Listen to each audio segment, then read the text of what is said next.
Muy bien, comencemos. Buenas noches a todos los hermanos que están en casa. Así que iniciamos. En el nombre del Padre, y del Hijo, y del Espíritu Santo. Amén. Padre nuestro, que estás en el cielo, santificado sea tu nombre. Venga a nosotros tu reino. Hágase tu voluntad en la tierra como en el cielo. Danos hoy nuestro pan de cada día. Perdona nuestras ofensas, como también nosotros perdonamos a los que nos ofenden. No nos dejes caer en la tentación y líbranos del mal. En el nombre del Padre, y del Hijo, y del Espíritu Santo. Pues ya llegamos a la última clase. Y la clase de hoy va a ser corta porque solamente nos queda una, ¿qué? Una diapositiva.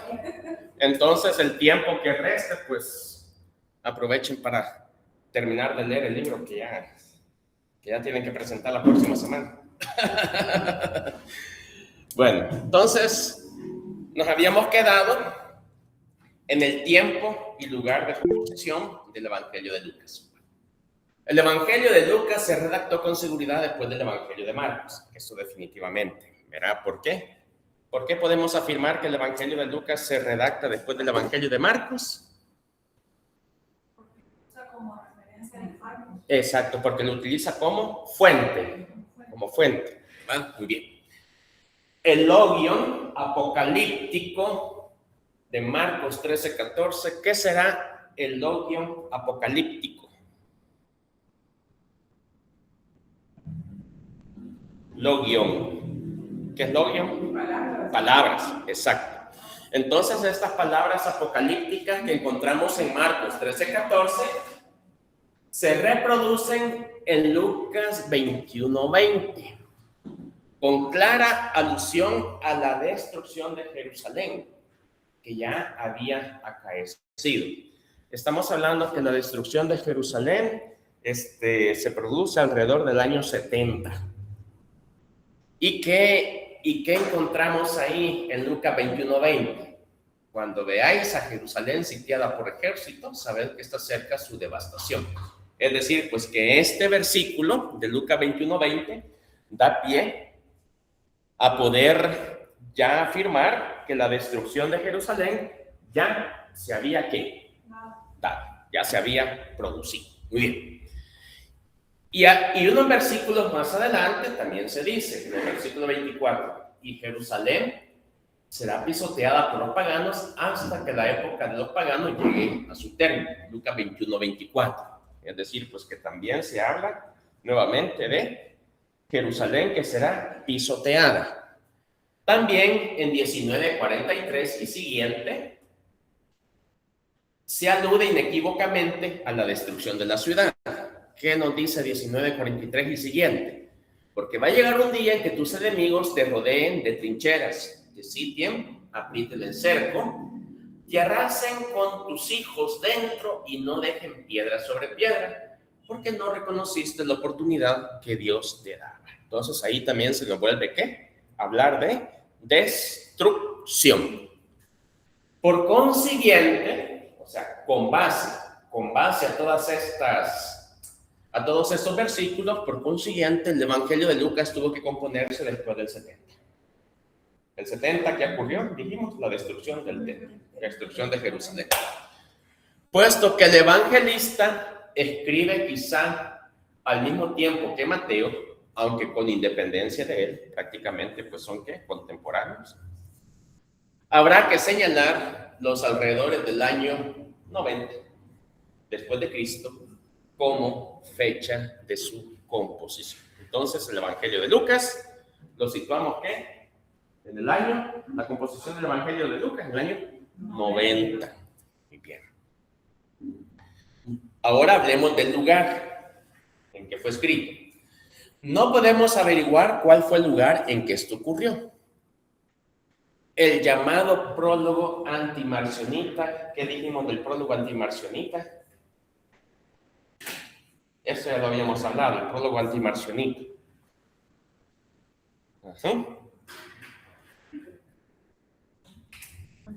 Ya lo habíamos hablado. ¿Cómo? Sí, Marciones era eso, ¿verdad? Y precisamente los padres de la iglesia escriben contra esta herejía de Marción. El Dios del Antiguo Testamento era diferente al del Nuevo Testamento. ¿El Dios del Antiguo Testamento, perdón? Era diferente al del... Sí. Ajá, exacto. Eso viene a sostener Marción, ¿verdad? Pero en el prólogo antimarcionista, ahí se hace mención de Acaya. Hace mención de Acaya. Pero de la lectura misma del Evangelio no podemos colegir, sino que su composición se realizó en alguna parte dentro del ambiente del cristianismo helenístico. ¿Ya? O sea que cristianos procedentes del helenismo. Los cristianos, hubo cristianos procedentes del judaísmo, hubo cristianos procedentes ¿de qué? Del helenismo, ¿verdad? También pues hubo cristianos, bueno, pues que no pertenecían necesariamente pues a este mundo helenista. Bueno, entonces con esto finalizamos el Evangelio de Lucas. Así que la clase de hoy fue breve. ¿Tiene alguna duda? Tenemos que estudiar. No, estudiar, bueno, sí, estudiar, ¿verdad? Estudiar y bueno, pues para pasar la asignatura, pues, ¿qué? Leer el librito, ¿verdad? Leer el librito y Cualquiera de los tres, ¿verdad? Propio criterio. ¿Cómo? También tenemos que dar nuestro propio criterio. No, una síntesis. Una síntesis. Síntesis. Ajá. ¿Qué es una síntesis? Sí, pues, Bueno, ¿en qué se diferencia una síntesis de un resumen? Síntesis no hay opinión, pero resumen es lo que yo aprendí, lo que yo entendí, lo que yo... No, más bien resumen resumen es hacer ¿qué? Un extracto, ¿verdad? Un extracto, pues como hacerlo más pequeño, resumirlo. Pero síntesis sí ya lleva elaboración. Es como, sí, en la síntesis pues ya estaríamos hablando ¿de qué? A ver, aquí tenemos la experta en educación. En la síntesis sí ya estaríamos hablando pues ya de una asimilación personal, ¿verdad? Vicky tiene una pregunta. Ajá. Como el examen final, la síntesis puede ser sobre un aspecto particular del Evangelio. No, es que ya lo dije en qué consiste la síntesis. Lo que pasa es que no me prestan atención. Ya dije en qué va a consistir la síntesis. A ver, repito. Para la síntesis, yo subí 3 libros. 3 libros. ¿Y qué pedí? Síntesis de cualquiera de los 3 libros. Ajá. Entonces, no sé si quien está preguntando ya le quedó claro, porque ya lo había dicho. Ajá. ¿Sí que me iba a preguntar usted? Es lo que le quería comentar. Por ejemplo, yo tengo mi Biblia y mi Biblia dice que el Evangelio de San Lucas, años 64, 67, 70, que más o menos en ese tiempo fue que ¿Qué Biblia tiene usted? una Biblia, la Biblia habla hoy, como que dice una Biblia más para... Vieja habla hoy, es más ecuménica. Es más ecuménica, entonces, pues, que sí, últimamente, pues, está trabajando, pero a ver, más recomendaría, pues, si vamos a leer las introducciones de la Biblia, más recomendaría la Biblia de Jerusalén, ¿verdad? Que precisamente, pues, es una Biblia más de estudio, más rigurosa. Ajá. ¿Perdón? La de Jerusalén. Pero, tiene la letra grande y es como que te digo que más a ver, con la Biblia, bueno, ya que sale esta pregunta, hay que tener pues un poco de atención, ¿ya? Porque también, acordémonos que para el momento, el texto está escrito, el Nuevo Testamento está escrito originalmente, ¿qué? En griego. En griego. Todas las Biblias que tenemos son traducciones, todas, ¿ya? Ahora bien, ¿qué es lo que hace la diferencia entre una Biblia y otra? Una traducción literal o una traducción contextual actualizada, ¿ya? Claro, la Biblia de Jerusalén es más de estudio, porque hace más una traducción literal.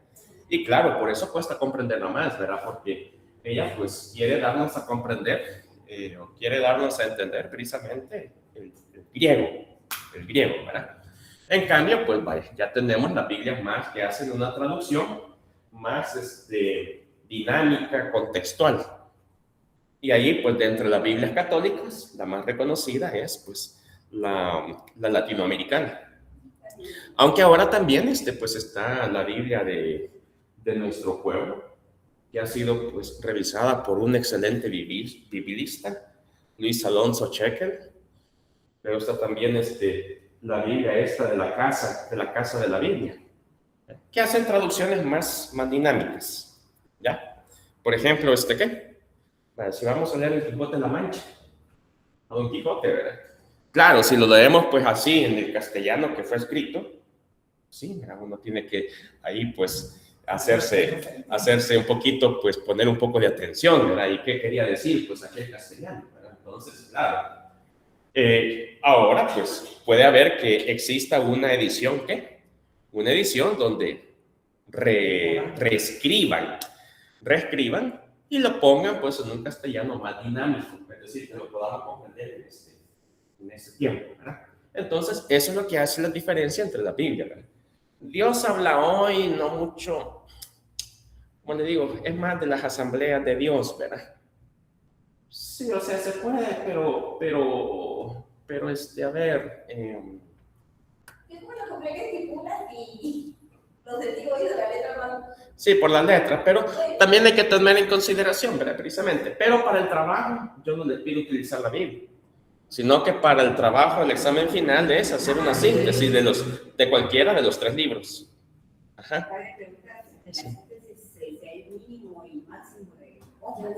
Bueno, ya lo dije también. A ver, ¿quién está preguntando? ¿No estuvo en la clase cuando lo dije?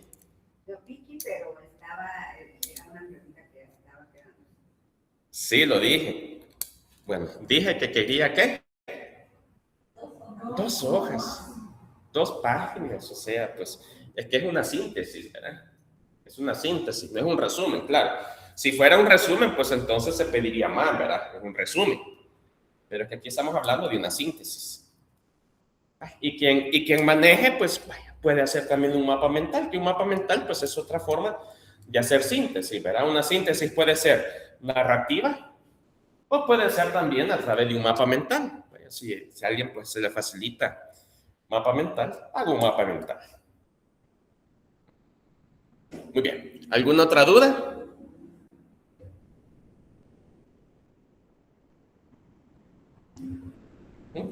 Muy bien. Entonces, algunas personas, bueno, y aprovecho aquí también para los de casa, algunas personas pues ya me enviaron trabajos. Voy a dar oportunidad que me lo envíen nuevamente porque ya dije que solamente quiero 2 hojas, 2 páginas. Pero algunas personas se han pasado de las 2 páginas. Y entonces, pues 2 páginas, pues no cumple con los criterios que ya habíamos establecido. Vaya. Y si, como repito, pues vaya, y si no, pues un mapa mental. Mapa mental, no mapa conceptual, que es distinto, ¿verdad? Muy bien. Entonces, no sé si tienen alguna duda.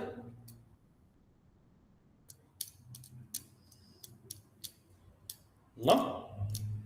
Mapa mental sería como cómo hacer un recorrido de lo que... No. Pregunto, ¿usted ha aprendido a hacer mapas mentales? Bueno, entonces sería de tomar un curso por eso digo, vaya, una síntesis narrativa o un mapa mental, que un mapa mental también es una forma de sintetizar y de organizar pues las ideas, pero incluso en el mapa mental hay jerarquías y por tanto pues ahí uno organiza las ideas. ¿Cuáles son las ideas centrales del libro? O sea, en una síntesis yo quiero que ustedes me mencionen cuáles son las ideas centrales del libro, cuáles son las ideas secundarias. ¿Me explico? Eso es una síntesis. Ajá. Las ideas centrales, las ideas secundarias. Muy bien. Entonces, ¿alguna duda? ¿Alguna consulta?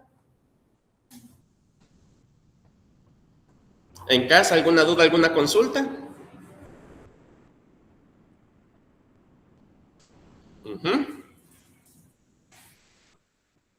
Ya queda claro que ¿en qué consiste la tarea final? La síntesis de los tres, de cualquiera de los 3 libros que subí.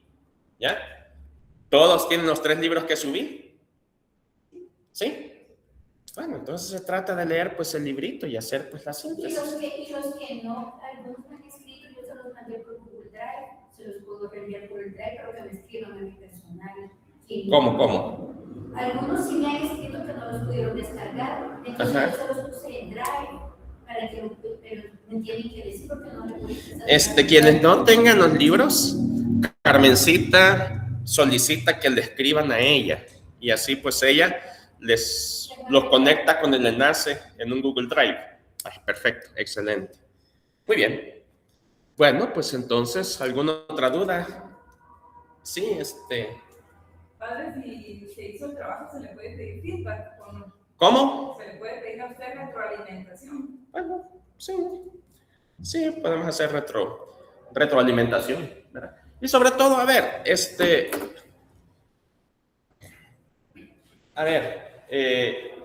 aunque el libro, vaya, si yo leí el libro, o sea, si yo leí el libro, pues puedo hacer mi síntesis personal, o sea, para mí, ¿verdad? Para mí. Por eso digo, pues puede ser una síntesis narrativa o puede ser pues un mapa mental. Bueno, pero si quieren retroalimentación, pues también, ¿verdad? Pero retroalimentación a nivel de método o de contenido. Lo que pasa es que yo hice un software que al exportarlo generan muchas hojas, entonces eso no se interprete con que no respete la regla de las 2 páginas. Ah, comprendo. Ajá. Ya, bueno, entonces pues puedo ahí ver, ¿verdad? ¿Qué software usted utilizó? Igual mandé el link. Canva, no. ¿Fue Canva? No, otro. Ah, ya. Ajá, sí, ya, perfecto. Muy bien. ¿Alguna otra duda?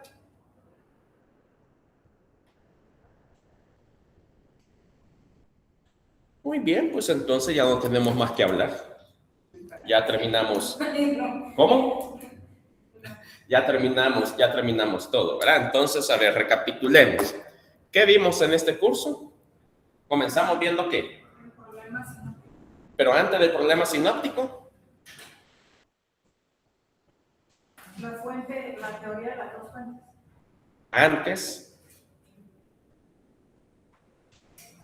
Antes. Ajá. La etimología. Ajá. ¿De qué? De los evangelios. Exacto. O sea, comenzamos estudiando qué es evangelio y evangelios. ¿Ya? Evangelio en singular y evangelios en plural. ¿Verdad? Muy bien. Después de haber estudiado, de haber hecho esta introducción, para comprender precisamente qué es un evangelio, ¿verdad? Y qué son los evangelios. Entonces, ahí sí ya estudiamos que más que un problema es la cuestión sinóptica, ¿verdad? La cuestión sinóptica. ¿Por qué a estos 3 evangelios, a Mateo, Marcos y Lucas, se les conoce como los evangelios ¿qué? Sinópticos? ¿A qué nos referimos cuando hablamos de evangelios sinópticos? ¿O por qué el calificativo de evangelio sinóptico? ¿Verdad? Por eso cuando estudiamos la cuestión sinóptica, ¿ya? Después de la cuestión, dentro de la cuestión sinóptica, ahí estudiamos la teoría ¿qué? De las 2 fuentes. Las 2 fuentes, ¿verdad? Y luego, pues ya nos dedicamos a ver cada uno de los evangelios, ¿verdad? Comenzando por Marcos. ¿Por qué estudiamos primero el evangelio de Marcos? Porque es el protoevangelio, ¿verdad? ¿Sí se entiende qué es protoevangelio? Proto significa ¿qué? Sí, proto significa precisamente. Ajá. Proto, ¿verdad? El primer evangelio. Bueno, entonces, evangelio de Marcos, después estudiamos el evangelio ¿qué? De Mateo. Y terminamos con el evangelio de Lucas y siempre pues hemos seguido el mismo esquema, ¿verdad? La estructura. Primero de cada evangelio vimos la estructura, es decir, pues cómo desglosar, ¿verdad? Cómo desglosar, pues, ¿qué? El contenido, ven las estructuras, ¿verdad? Y hemos visto que cada evangelista pues sigue una distinta ¿qué? Estructura, ¿verdad? Estructura. Muy bien. Entonces, luego después hemos visto también el mensaje pues del evangelio, ¿verdad? Es decir, pues también, ¿en qué pone cada evangelista el foco? ¿O qué intenta transmitir? ¿Qué desea transmitir? También estudiamos, ¿qué? El autor de cada uno de los evangelios. Y por último, ¿qué? El tiempo y lugar de la composición. Muy bien. Entonces, pues, con esto, ¿verdad? Con esto, pues, concluimos, como dijimos, pues aquí pues está el ABC. El ABC de los evangelios. Si alguien quiere llegar, pues a D, pues lo puede hacer. Si alguien quiere llegar, pues a F también. De repente alguien se anima a llegar a Z. ¿Verdad? Entonces, bueno, ahí cada quien, ¿verdad? Pues aquí estamos brindando pues teología sistemática y luego pues de repente pues a alguien le apetece más, ¿verdad? Cristología. De repente a alguien le apetece más eclesiología. De repente pues a alguien le apetece más Biblia. Y dentro de la Biblia pues también, ¿verdad? Pues está ¿qué? Si a alguien le apetece más Antiguo Testamento, si a alguien le apetece más pues ¿qué? Nuevo Testamento, y el Nuevo Testamento, de repente, pues a alguien pues, le llama la atención o si no. O sea que aquí ya, pues, hay para darse gusto, ¿verdad? En cada área. Entonces, pues claro, ¿verdad? Esta escuela, o los cursos, o mejor dicho, el pensum de la escuela, pues es para que tengamos pues un panorama en toda la teología sistemática. Muy bien, entonces, pues, sí. La fecha límite para el próximo miércoles.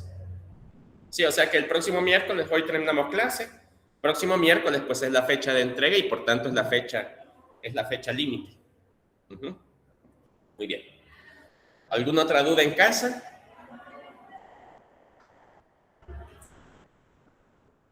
No, en casa no. Y aquí tampoco. Muy bien, pues entonces, ¿qué dice ahí? Es que aquí las letras pequeñas no las miro. Ah, ya, perfecto. Pues yo creo que ya, ¿verdad? Muy bien, entonces pues muchas gracias por haber estado en el curso de Evangelios Sinópticos, ¿verdad? Así que pues que Dios los bendiga y ánimo con los demás cursos.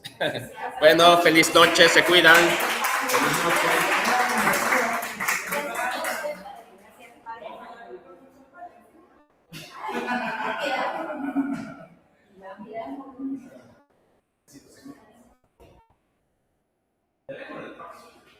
O si no, pues aquí si quieren hacer qué. ¿Cómo? Habían mandado examen, no me dejaron. ¿Cómo para repasar? Si usted quisiera verlo, ¿está bien? ¿Cómo así?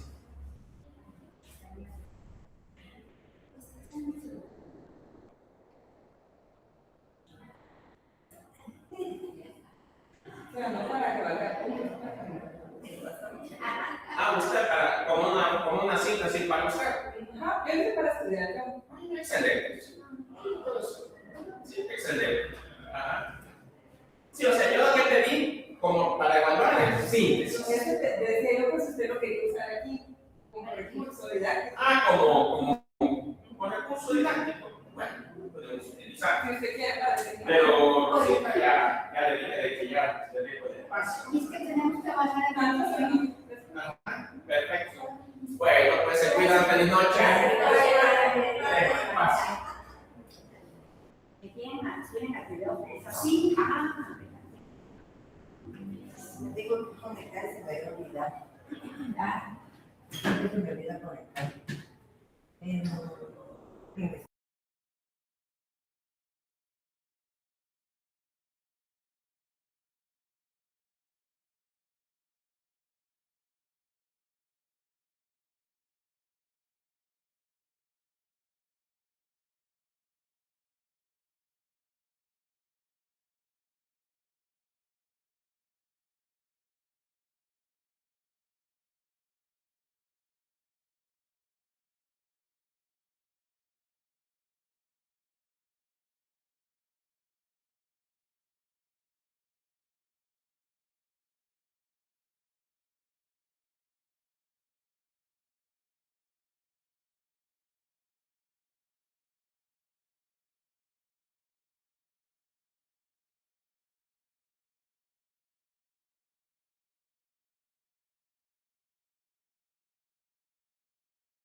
¿Habla?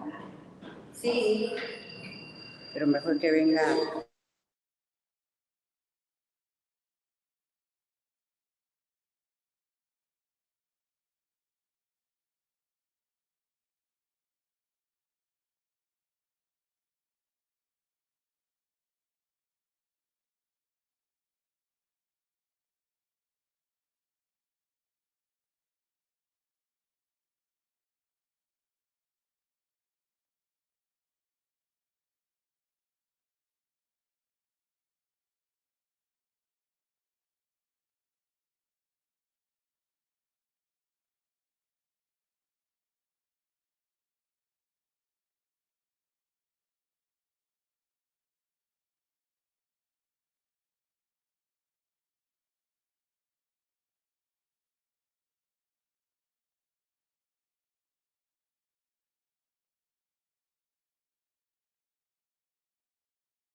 Uno, dos, ahí escuchan.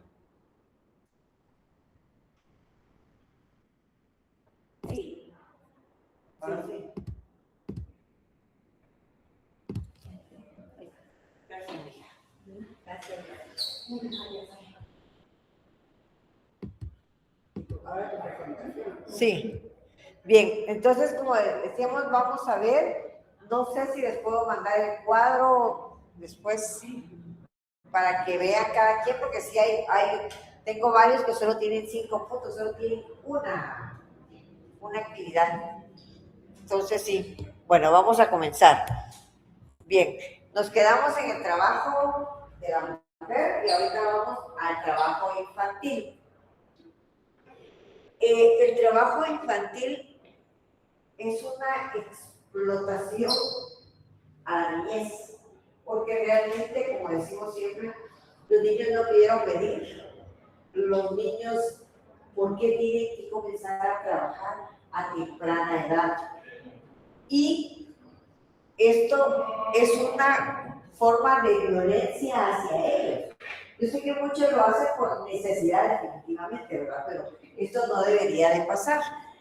Esto dice que es una falta a la dignidad humana de los niños. Los niños tienen que vivir su niñez. Y no estar pasando esa explotación, no cargar sobre sus hombros ese peso de tener que trabajar, de tener que suplir a veces lo que no suplieron los papás. Claro que hay cantidad de por qué pasa eso, ¿verdad? Pero muchos pasan por, de verdad, en cierta forma, yo lo veo así como responsabilidad de los papás. Que los pobres niños sufran, ¿verdad? Entonces, la iglesia dice especialmente denuncia las condiciones de trabajo infantil que privan a los niños de esa infancia, su educación y desarrollo, porque igual, si te ponen a trabajar ya no estudian. Entonces, ¿qué va a pasar cuando esos niños crezcan? Si ya con estudios cuesta conseguir un trabajo digno, leer y escribir, ¿qué esperamos? Pues claro. Entonces, ¿cómo esperemos que se desarrolle el mundo para bien? Si estamos en cierta forma esclavizando a los niños desde pequeños, ¿verdad? Dice que los niños no deben realizar trabajos que dañen su salud. Y aún no nos vamos lejos, vamos aquí por que es el área a la gente de San Lucas, las fábricas de cohetes que utilizan puros chipustes por los delitos. Por los delitos o por les pagan 2 centavos. Pero puros chipustes se utilizan ahí.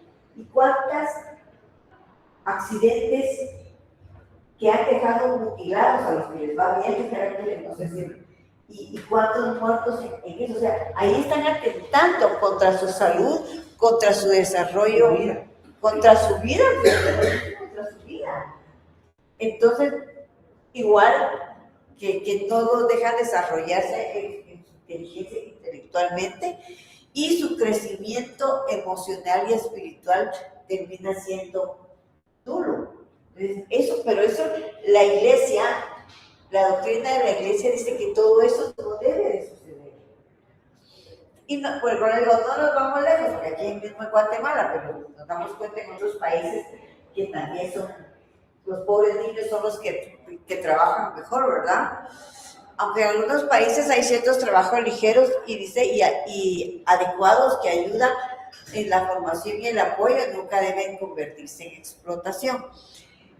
En algunos países que pagan a los niños a los jovencitos ya más que niños, que van a empezar a pasear a los perros, o sea, cosas pequeñas. Y en la casa, pues tampoco es bueno que los niños nunca hagan nada. Está bien que aprendan a recoger sus juguetes, que aprendan a hacer sus tareas sin tanto lío, que aprendan al menos a atender cosas que les van a ayudar a ellos a su desarrollo, pero no tenerlos de esclavos, porque también pasa.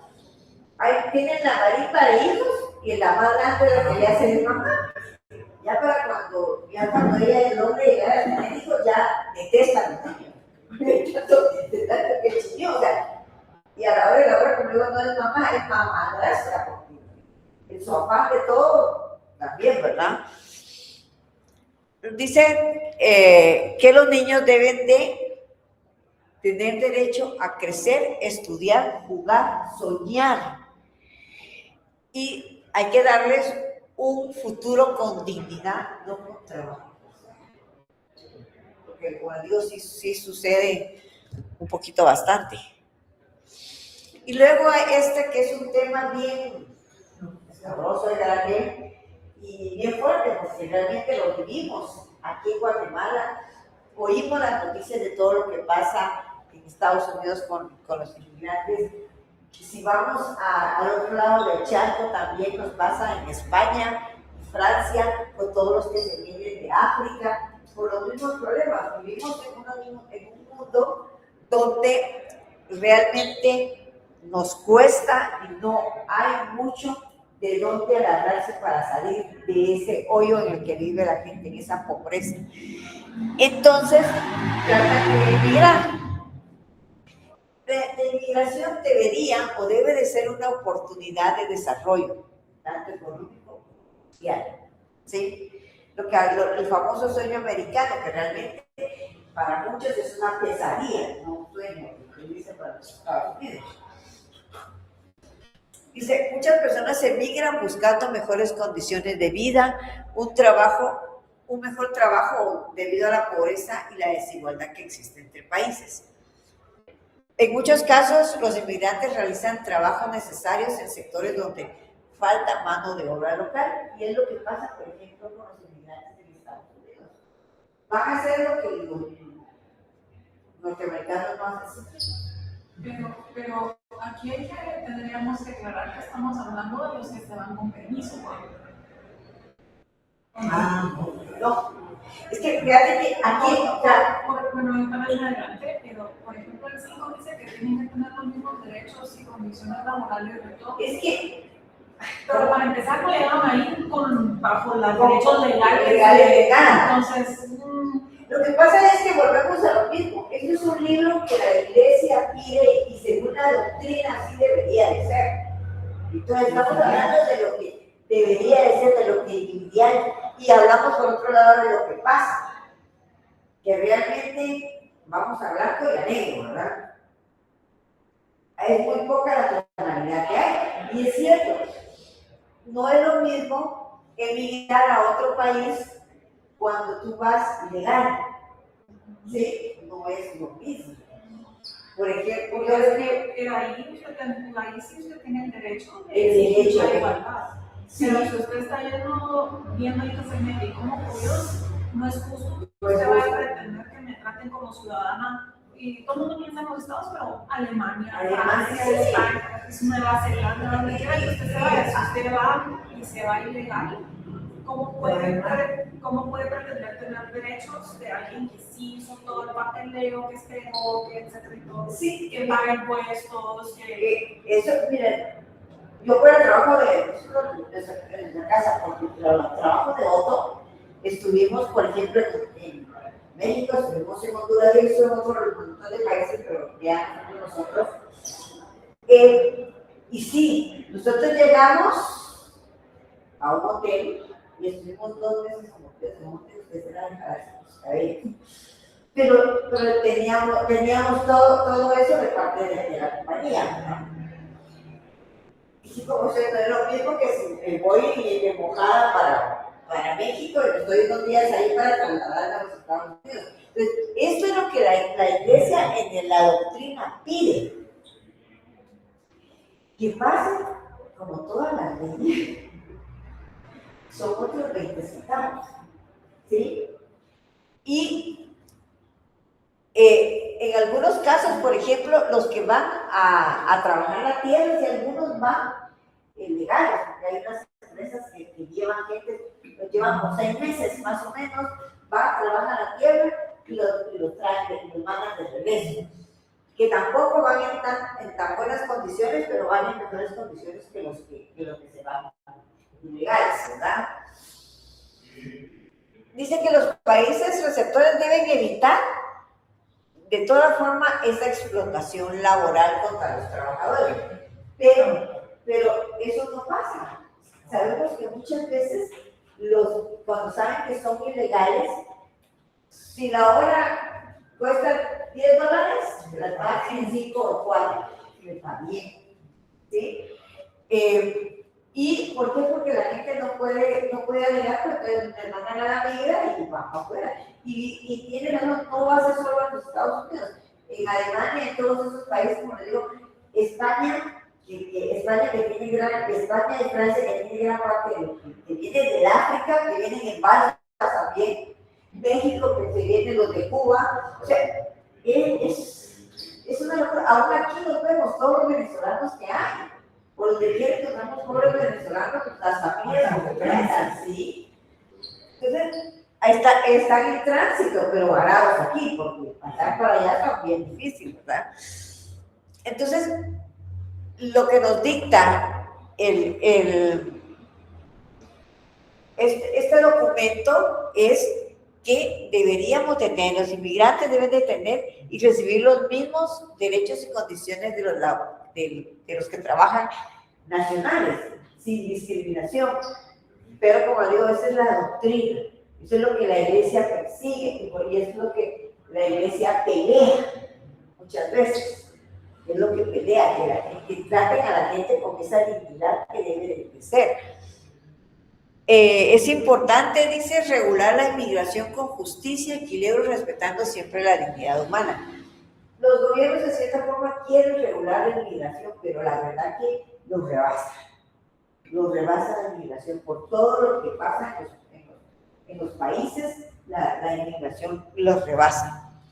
Los inmigrantes y sus familias deben de ser acogidos e integrados en la sociedad, favoreciendo también el derecho a la unificación familiar. ¿Qué es lo que están peleando también en Estados Unidos, verdad? Que les quitan a los niños por allá, los papás por allá. Y la idea es que siempre se mantenga ese núcleo. Pero a veces eso es bien difícil, bien difícil, porque todo esto rebasa a los gobiernos. Al mismo tiempo se deben proveer mejores oportunidades de trabajo en los países de origen para reducir la necesidad de inmigrar. Esa es otra cosa. Eso es lo ideal. Que lejos de aumentar a la gente, la atraigamos para que trabajen dentro del país, no tengan que ir a sufrir toda clase de precariedades al extranjero. Y la migración debe ser tratada con justicia, solidaridad y respeto a la dignidad humana, protegiendo siempre los derechos de los trabajadores inmigrantes y sus familias. O sea,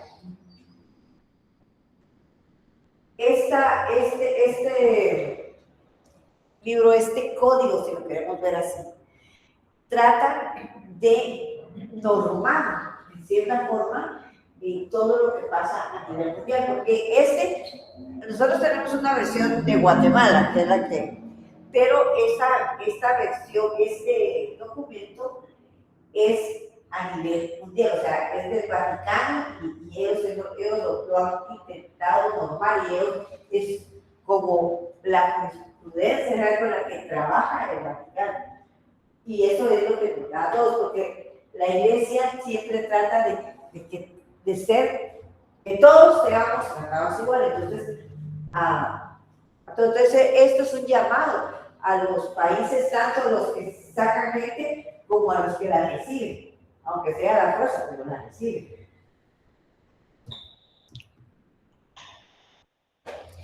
Y luego tenemos otra cosa que es bien interesante y bien fuerte, que es el mundo agrícola y el derecho al trabajo. Hay países como Guatemala que su fuente mayor es la agricultura.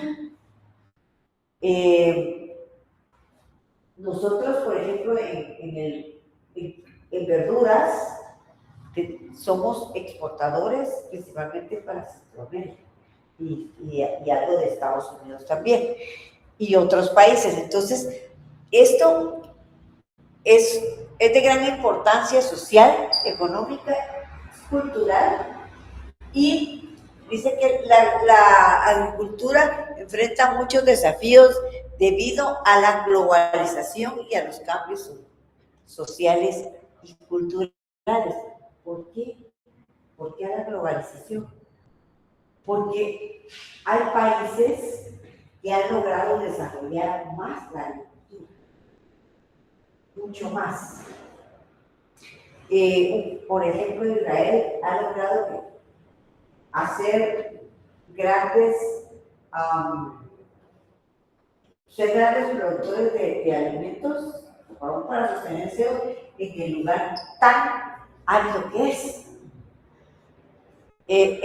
Y por lo tanto, dice, es necesario valorar más a los que trabajan en el campo y promover una agricultura moderna que contribuya al desarrollo de la sociedad. Yo no sé si ustedes han tenido la oportunidad de ir al altiplano y ver cuánto están sacando estas cosechas. Yo viví en Subir es la hortaliza. Pero se dan cuenta que llegan unos grandes camiones, les pagan medio centavo la cosecha, se lo traen para acá y aquí nos ahorran. Y lo que va para Honduras, lo que va para otro lado, igual. Entonces, realmente el que gana es el intermediario, porque los agricultores apenas sí. Entonces, también nos pide que seamos más justos en ese sentido, ¿verdad?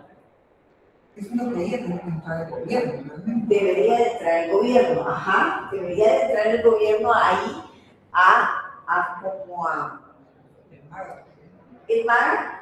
¿Se recuerdan antes? Yo no sé si ahorita todavía, ¿sí? Antes había el DECA. ¿Alguien se recuerda del DECA? Entonces, aquí saliendo, por favor, hay una dice bodega, pero yo no sé si funciona todavía eso. Pero yo me recuerdo que sí vendían maíz y era relativamente más barato. Ahora no sé si todavía ya solo está el nombre o qué. Pero esa sería una como función del gobierno de ayudar tanto a los agricultores y ver que los intermediarios no sean los que hagan su agosto en pleno junio con los pobres gente, ¿verdad? Y aquí nos dice que se requieren políticas agrícolas y ambientales que apoyen al mundo rural y que superen algunos modelos antiguos o asistencialistas. O sea, habría que hacer, el documento nos pide que realmente haya un cambio y los gobiernos apoyen que es lo ideal. Y sí hay algunos apoyos, uno ve, pero la verdad que solo en redes sociales, no sé qué tan cierto puede hacer, ¿verdad? Que si los va a ayudar, que si les llevan abono, Y está que si... la rural, que apoyan también. Sí, Banrural apoya dando créditos. Ajá, Banrural apoya. Dice que en algunos países es necesaria una reforma agraria para evitar la concentración improductiva de la tierra.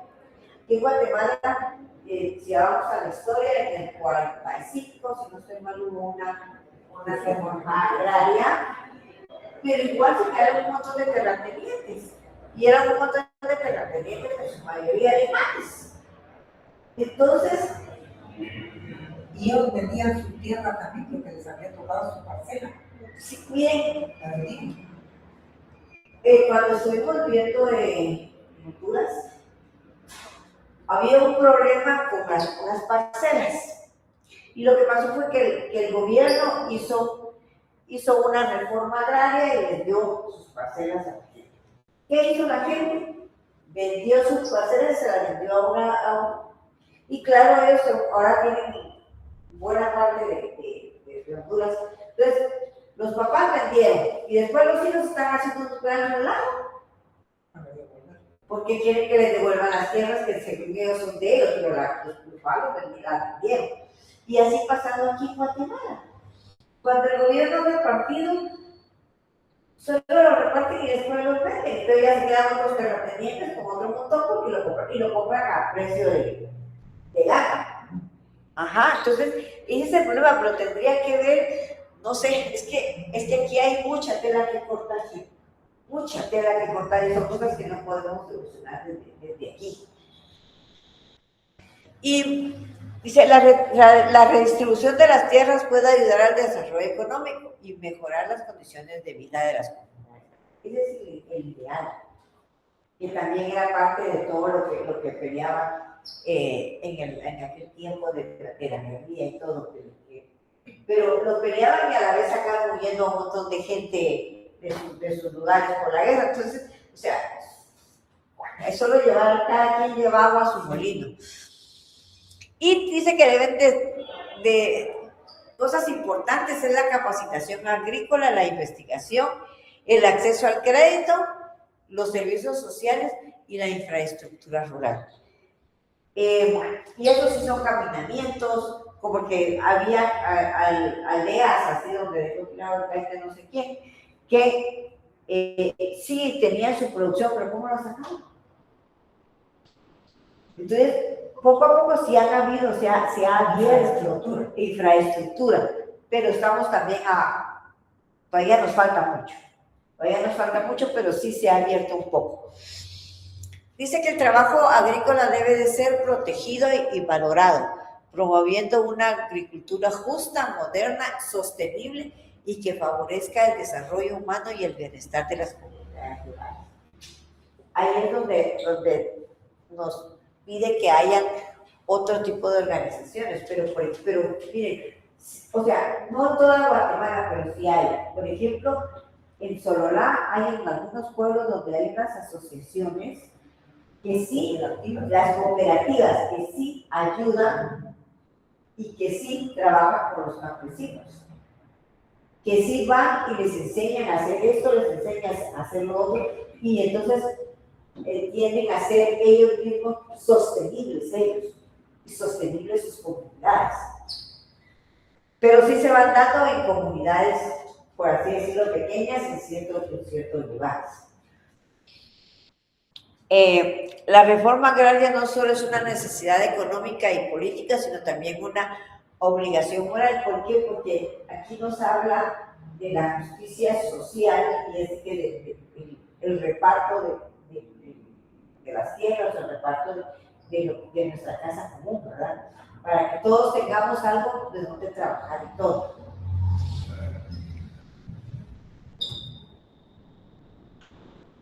Los derechos de los trabajadores. La dignidad de los trabajadores y el respeto de sus derechos. Todos estos derechos se fundan, como siempre, si damos cuenta, en todo lo que hemos hablado, hablamos de la dignidad humana. En eso se basa todo este compendio. Y la Iglesia reconoce derechos fundamentales, pero volvemos a ver, es lo que la Iglesia reconoce, no necesariamente lo que pasa en nuestros lugares. Salario justo. Digamos, ahorita tenemos 4,000 y pico de salario mínimo y la canasta básica es en 7. O sea, la checa. El descanso, porque también hay lugares donde descanso no hay. Condiciones laborales seguras y saludables. Respeto a la dignidad de la conciencia de la persona. El apoyo en caso de desempleo, aquí en Guatemala no se da. Derecho de asociación y reunión, esto sí. Seguridad social y pensión. Y protección de la maternidad. De estos, algunos de todo, sí se dan aquí en Guatemala. Las condiciones laborales se dan en cierta forma, aunque ahora yo no sé si ustedes se habrán dado cuenta que ya creo que como el 90% de las empresas y compañías trabajan con facturación. O sea, ya pasivo laboral no hay. Si alguna vez llega uno a los 65 y si quiere, jubilar, no hay. Porque hay que pagar ellos. Y hablábamos hace unos días que uno de los problemas es, se supone que eso no se debe de permitir. Pero digo, si el gobierno es el primero que tiene un montón de gente trabajando en el región, creo que es el 29. Por contrato. Y ellos no tienen derecho a nada. Entonces, ¿cómo va a ir el gobierno a poner el dedo a las empresas si ellos son los primeros que hacen? Y en un montón de empresas ya no trabajan, ya todo es por factura. Entonces uno perdió todos esos derechos que tenía. Por ejemplo, a la maternidad, si trabaja uno por factura, no puede ir al ICE. Y así,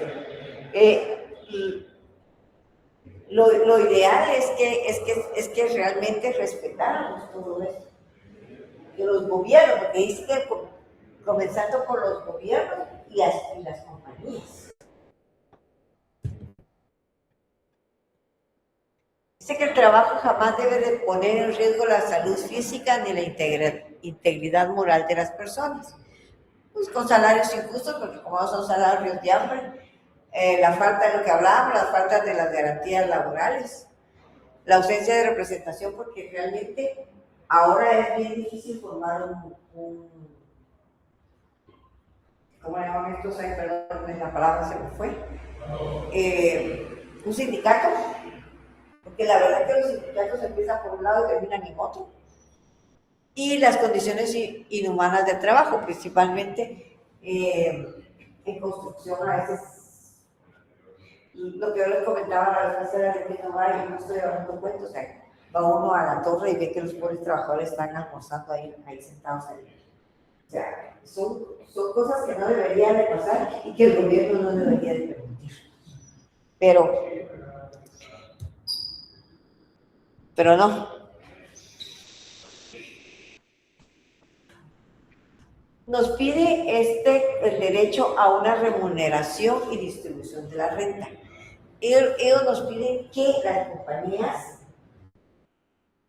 retribuyan un poco por sus ganancias, y hay compañías que sí lo hacen, que dan utilidades a los empleados, que dan utilidades a los famosos bonos, no el bono 14 ni el de 250, no, que dan bonos a sus empleados por productividad, porque llegaron a las metas, por ellos le ponen un montón de cosas que no entran al pasivo, pero al menos sí ayudan y los incentivan. Ajá.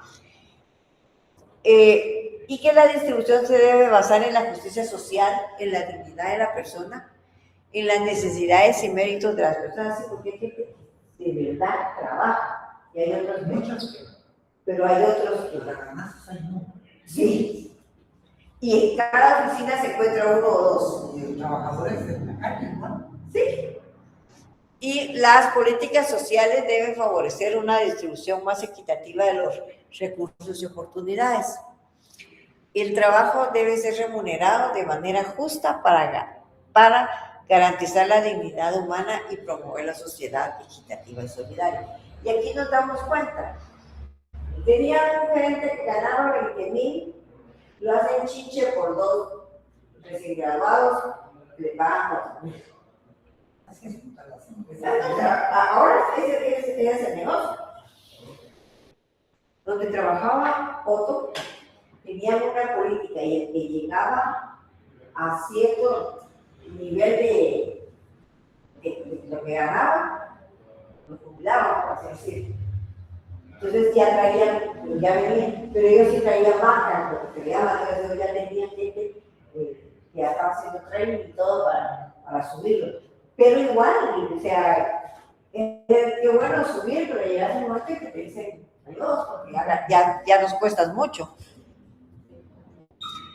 Dice, el derecho a la remuneración justa y a la distribución, esta debe de basarse en la justicia social, la dignidad humana y los méritos y necesidades de las personas. Y ahí sí es bien importante que como jefes evalúen bien a su personal. Como usted dice, hay gente muy buena y hay gente que de verdad yo no sé por qué la tienen ahí. Sí.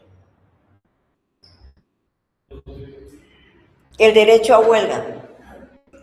La doctrina de la Iglesia sí acepta el derecho a huelga, pero dice que se reconoce como un recurso legítimo cuando ya se han agotado otros medios para resolver un conflicto laboral. No simplemente hoy, soy la secretaria de conflicto y nos declaramos en huelga.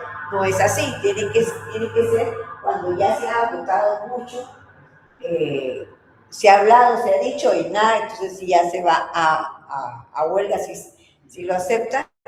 Y la huelga va a consistir en suspensión colectiva y organizada del trabajo por parte de los trabajadores para defender sus derechos y mejorar sus condiciones laborales. No como las hacemos aquí, los plantones, y nos fastidian a la gente de medio mundo porque los que no estamos metidos en eso queremos llegar a nuestras labores o queremos y paralizar. O sea, nos vamos a los extremos. Dice que también debe de realizarse siempre de manera pacífica y responsable, sin violencia ni acciones que dañen el bien común o persigan objetivos ajenos a las condiciones de trabajo. Pero mire qué ha pasado, por ejemplo, con el magisterio. ¿Cuántos años tienen secuestrado el magisterio? Después de hacer un plantón, un relajo, lo que quieran, va plata debajo de la mesa, como se dice, y se solucionó. Y el bendito Señor dice que ni trabaja. Dice que, o sea, maestro, nada que ver. Entonces, es ahí donde sí, la Iglesia nos dice que tenemos derecho, pero tampoco debemos pasarnos al otro lado, que es lo que pasa muchas veces. Y dice que debe de ahí, de la solidaridad de los trabajadores, es la importancia de los sindicatos. La doctrina social reconoce la importancia de los sindicatos como organizaciones creadas para defender los derechos e intereses de los trabajadores. Los sindicatos promueven la justicia social, la solidaridad y el bien común, siendo fundamentales en la vida laboral y social. Ese es el ideal de formar los sindicatos, que dice que hay sindicatos blancos y sindicatos negros. Los sindicatos son sindicatos.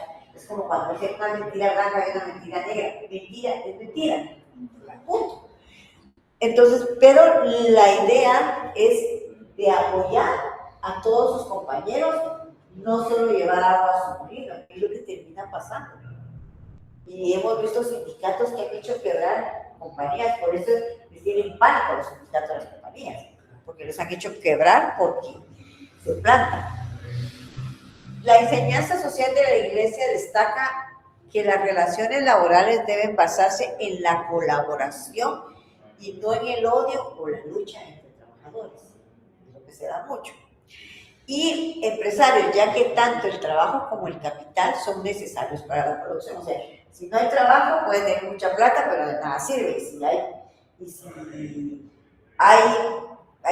hay trabajadores, pues de nada sirve el capital. O sea, ellos terminan siendo socios porque uno necesita del otro. Por ello, los sindicatos deben actuar de forma responsable, evitando los abusos y buscando siempre el bien común.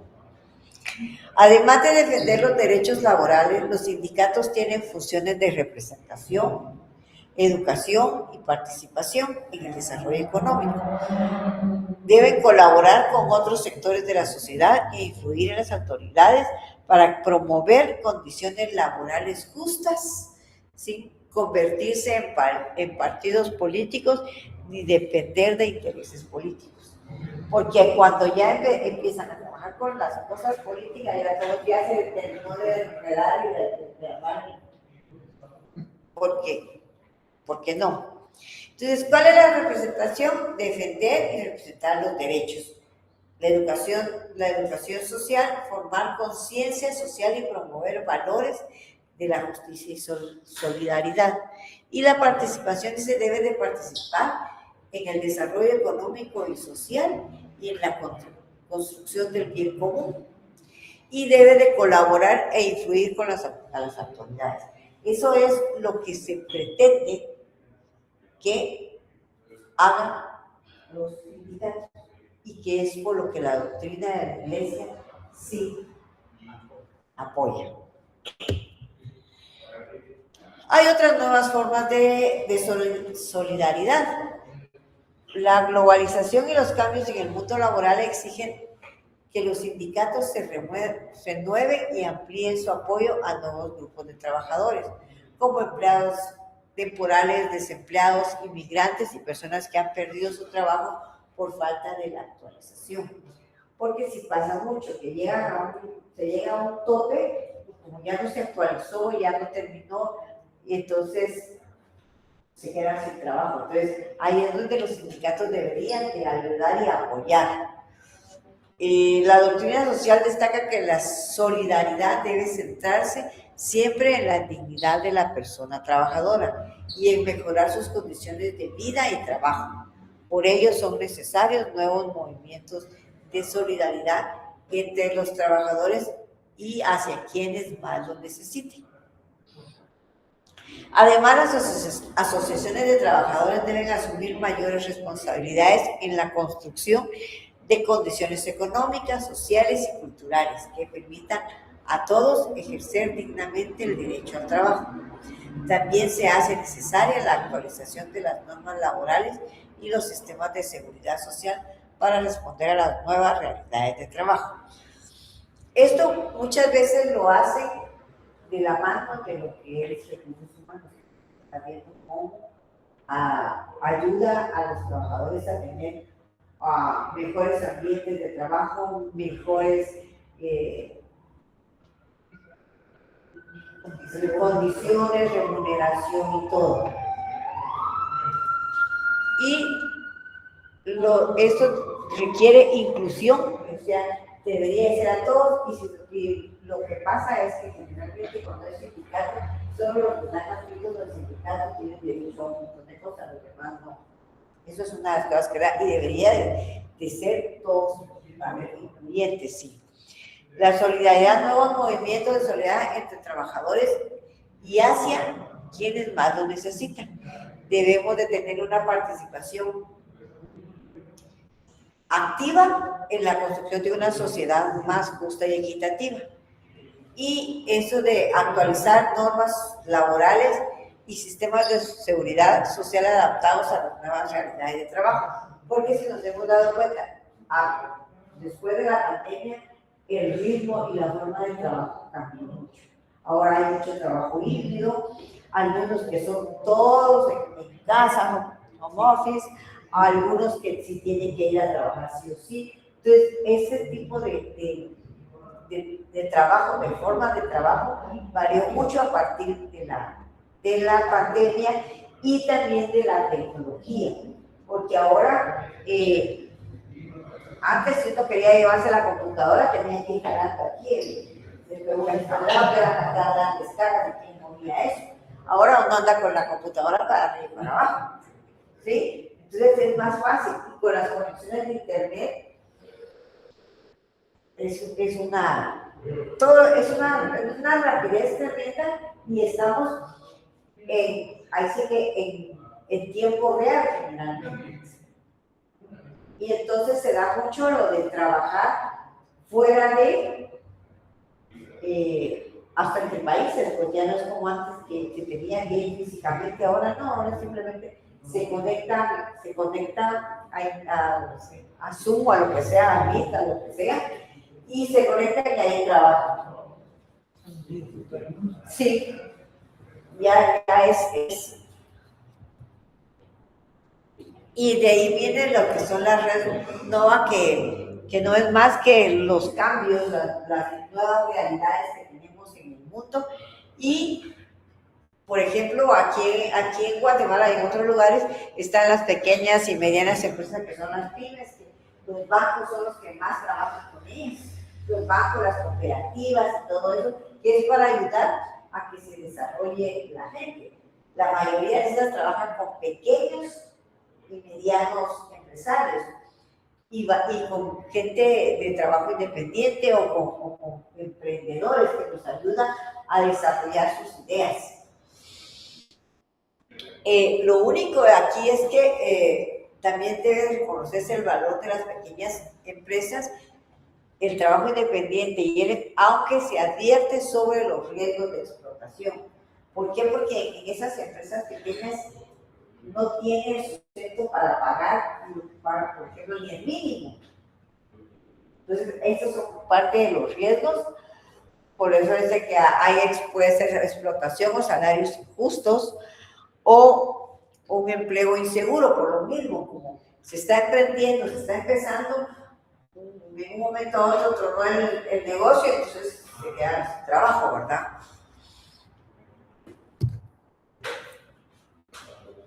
Y lo que hablábamos, ¿verdad? Que la globalización y los avances tecnológicos han transformado profundamente el mundo del trabajo, y ahora, si nos damos cuenta, la mayoría de empresas trabajan aquí, trabajan por otro lado y en otros países, y la red es grande, entonces, pero todo eso se hace en base a la que es la tecnología que y esto nos lleva a una nueva organización laboral que se caracteriza por mayor flexibilidad, fragmentación de los procesos productivos, crecimiento del sector servicios y tecnológico, y al mismo tiempo muchas formas tradicionales de trabajo han cambiado o desaparecido, dando paso a los trabajos temporales, parciales y atípicos.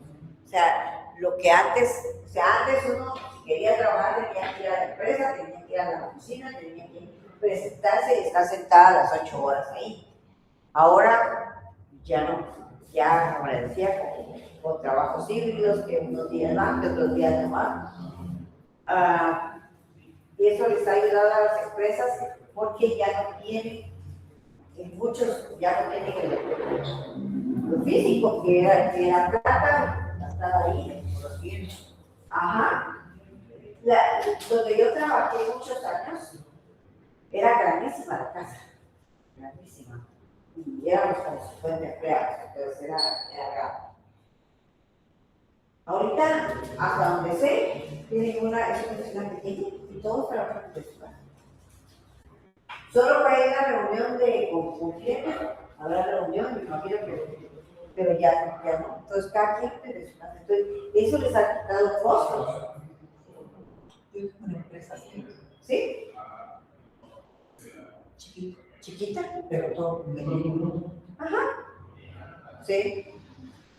Es que tenemos que ir evolucionando, pero también se tiene que ir evolucionando la gente o las personas basados en eso para ayudar a los demás. O sea, no. Entonces dice que las realidades en el trabajo son mayor flexibilidad, sí, porque ahora con el trabajo en casa, aunque les digo que para mí sí es un problema. Yo me decía, yo me iba a la oficina y que se cayera la casa.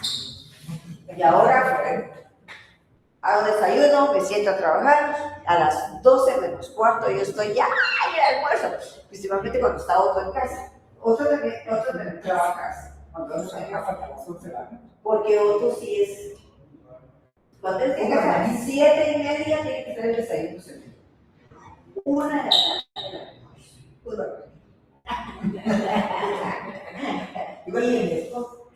Y la cena mucho porque no se cocinan fuertes, se la fruta generalmente, entonces no es mayor problema. Pero, entonces yo tengo que parar para doble trabajo. Sí, yo tengo que parar. Y entonces a veces se enoja porque después del almuerzo yo me siento y ya, si quieren comer algo, háganse. Porque estoy atrasada. Lo primero lo de la oficina, después se comienza con esa disconformación y yo, bien, para y ahorita que estaba trabajando con esto, más se come. Entonces yo digo, ay, es que me meten mucho, ya no me dije. Sí.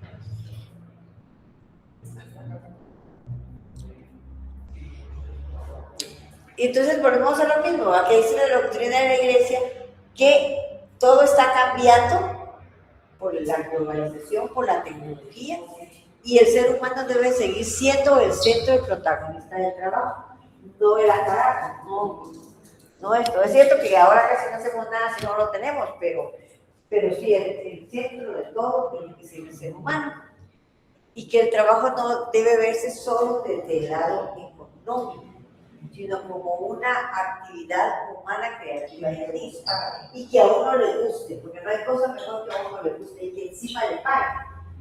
Pero si no le gusta, eso sí, no. La iglesia recuerda que las nuevas formas de trabajo deben respetar siempre los derechos y la dignidad de los trabajadores.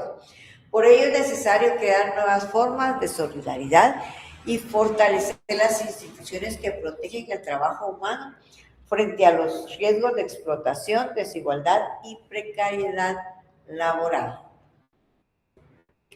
Y un trabajo más humano, digno y solidario para construir un mundo más justo. Y se acabó. Entonces, estas son pinceladas, como les digo, de todo lo que dice de todo lo que dice la doctrina social de la iglesia. Y como les decía, es algo que nos está pidiendo que se haga a nivel mundial, que lo hagamos. Sí. Entonces, esto fue, no logramos leer el libro completo porque me han gustado como 4 capítulos. No sé si esto es la de enseguida, no sé. Pero, sí. ¿Qué significa Res Nova, las nuevas novedades y lo nuevo. ¿Perdón? Las tendencias, sí. Es que eso viene de una encíclica, ¿ya? Que fue la primera encíclica que empezó a tomar como parte de lo que era la doctrina social. De ahí comenzó, se recuerda cuando vimos todo el de ahí salió de un principio. Entonces, como les decía, no sé si les pasara o algunos vemos con los que están aquí, cómo van en eso. ¿Sí?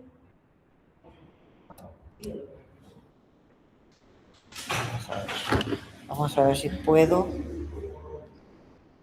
hablar yo. Vamos a ver. Aquí, ahí lo tengo ya. ¿Cómo van? ¿Cómo van?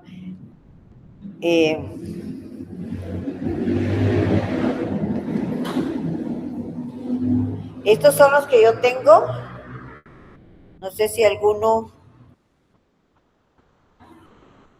A ver quién está. Aquí está ahorita Hilda Ruth. Que me falta el capítulo 2. ¿Sí? El capítulo 2.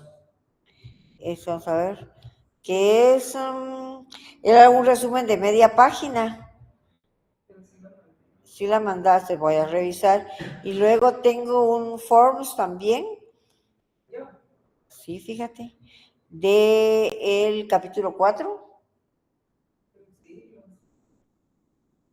Bueno, voy a volver a revisar. ¿Alguien más? ¿Nombres, por favor? Sonia. Sonia. Los de casa también quieren saber, no, no lo están viendo. Bien, ¿lo están viendo? No,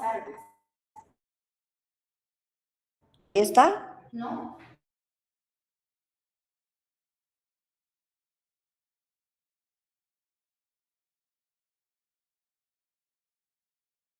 ¿Falta? Yo no está bien malo, pero tengo problemas con el computador. Ok. Victoria dice que si lo Sí, ponerse ahí que lo van a mandar. Lo voy a enviar en un ratito, junto con el examen. Lo que les quiero comentar es, correo, ¿verdad? Montenegro, sí. Tengo problemas que voy a ver cómo va. Ahorita llevamos 50 puntos ya jugados, por así decirlo. Me faltan 10 que me va a dar Pati la asistencia, y la asistencia vale, si están completos, vale los 10 puntos más, 60. Y el examen, que se los voy a enviar hoy también para el otro miércoles, por tarde, ese vale 40 puntos. La verdad que no es grande, son 10 casos, porque volvemos a lo mismo. Esto no es, o sea, no puedo decir qué dice tal y tal cosa, porque no estamos adquiriendo derecho canónico. Entonces, son casos pequeños, no hagan que estoy con él. Son casos pequeños solo para que digan qué es lo que funciona, qué es lo que no funciona, o qué es lo que estamos haciendo mal en eso. Y es un foro también para que sea más fácil. Entonces yo les mando hoy este listado, pero quería ver con Pati si no hay alguien más, porque tengo un montón que están a cero. Eso a mí se me hace que no Yo está. tengo la impresión que muchos ya se retiraron porque tampoco no han participado en las otras, entonces, Ajá. tal vez, no sé, si en conciencia, si ya se retiraron, pues. Pues yo los tengo a cero, que no hicieron nada, entonces asumo que se retiraron. Sí, uno no tiene oportunidad ahorita que vamos a ver. Entonces les voy a enviar esto y para que cualquier cosa, entonces se comuniquen conmigo y me digan que o se quedó en el tablero, dijera que él se quedó perdido en alguna parte. ¿Cuántas en total son las clases que nos dimos? 6. Tenemos que tener 6 trabajos. No, porque eso no se 5. 5, la verdad que sí son 6, porque son 5 trabajos, pero uno llevaba trabajo y foro. Era uno que valía 15 puntos, que traía 10 del trabajo y... No nos puedes decir los nombres de los trabajos para actualizar. Cuando les mande esto, ahí está cada uno y la fecha en que se mandó. Para que revisen en el chat. Para que revisen bien cada uno. Y cualquier cosa, me escriben. Sí. Lo único que sí quiero terminar eso La otra semana. la otra semana, porque tengo que mandar. No, y para que también yo siento que ahorita que está recién contenido, recién absorbido, uno como que ya le fluye, ya luego, luego se tiende a olvidar un poquito y se le pasa mucho, ¿verdad? Entonces, que aprovechen el fin de semana para ponerse al día, cualquier cosa, si necesitan ayuda, hablen, que les podemos ayudar, estamos en la mejor disposición de echarles una mano. Sí, porque aquí no se trata de aquí de los truenos a todos, no, sino de... Lo importante es que aprendan, a leer más de algo. Diosito nos habla, nos dice algo, entonces el objetivo es eso, que aprendan mucho. Que aprendan mucho, sí. Sí, porque como les digo, esta es una clase muy teórica, porque son dictámenes o es reglamento de la iglesia, ¿verdad? Pero sí, se aprende. No, sí, en la base nos sirve mucho eso, sí, entonces, Por favor, cualquier cosa igual con las otras clases, pues ahí estamos a las órdenes y algunos ya, todo lo que me van mandando, también voy a subir los que tengo, que me han mandado de Padre Salvador, para que también miren cómo están, ¿verdad? Cualquier cosa, ya saben, nos escriben. Los que ya están inscritos, siguen inscritos, ¿verdad? Para el siguiente semestre.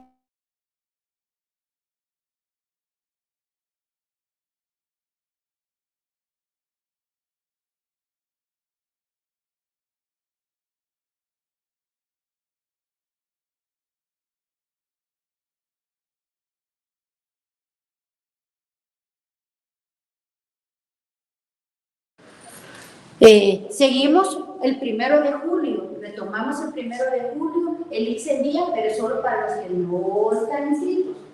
¿En qué se envía? El link para el Google Form para inscribirse, pero ustedes que están inscritos no necesitan hacer nada más, se quedan ahí. Y luego retomamos el 1 de julio y no se les olvide que tenemos la última actividad, que es el corpus, que es el 7 de junio. Ahí les voy a mandar el recordatorio de la actividad que hicimos todos y a que estemos en todas partes, ¿verdad? Entonces, si no hay dudas. No, julio no, hasta julio. Mi pregunta, ¿ustedes todos están en comunidades? Sí. ¿Soy lectora? Soy lectora, sí. Lectora también, ok. Entonces, nada más agradecerles a todos su paciencia en este ensayo que hicimos, que están mis hijos. Las felicito porque son excelentes todas, nos dieron mucha enseñanza, mucha riqueza. Nos vamos muy Nosotros hemos aprendido mucho. Les juro que, como decía la doctora, esas actividades de Tania para llenar todo para llenar todo eso, sí. Así que muchísimas gracias. Gracias adelante porque nos han enriquecido muchísimo. Gracias, sí, como digo, nosotros también. ¿Cuáles son los próximos temas? Dice Para liturgia e historia de la iglesia. Historia de la iglesia. Seguramente. Sí, seguramente. Así que nada más dos. Sí, 13 porque hay otra actividad ahí que nos pone el padre, pero de tema a tema son esos dos, ¿verdad? Así que, si no hay más preguntas. Liturgia, historia de la iglesia. Ajá, liturgia y sacramentos. Está bonito. Liturgia y sacramentos, historia de la iglesia. Sí, porque historia de la iglesia. Imagínense 2000 años. 2000 años en 4 meses. No, y acá le encanta darle para atrás.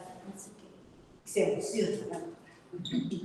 Así que muchísimas gracias, Dios les bendiga. Rosita, la oración. Yo ya me iba, yo tengo que irme. Yo también, yo voy con vos. Demos gracias al Señor por habernos dejado concluir el tema, este curso, pidiéndole y agradeciéndole todo lo que nos dejó, esa sapiencia que de una u otra forma nos va dejando el Señor. Dámosle que nos ayude a poner en práctica esto, que no se quede en línea de frases muertas, que no se quede simplemente ya lo sé, pero que bien ahí, sino que nos ayude a ponerlo en práctica. Nos quedamos, nos despedimos, mejor dicho, en nombre del Padre, del Hijo y del Espíritu Santo. Amén. Muchas gracias. Gracias, igualmente. Entonces,